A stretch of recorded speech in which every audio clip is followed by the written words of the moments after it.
Something kept buzzing by my head. Thought it was a bee. Like 5 times it buzzed by my head. And I said, what the hell's wrong with this bird? It's a hummingbird. Thought it went crazy. I don't have red hair or nothing. Come to find out reason why. That's why.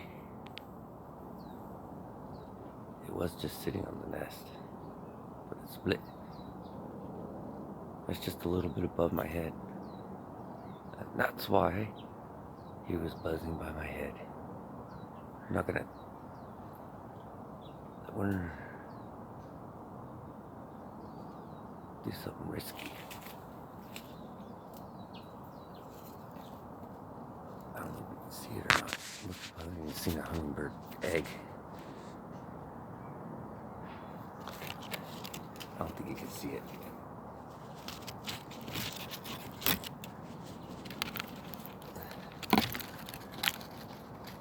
And I don't know if there's any eggs or anything in there, but I got it as close as I can get. I can't even see it. Never leave it alone. Mom's gonna say, hell with you.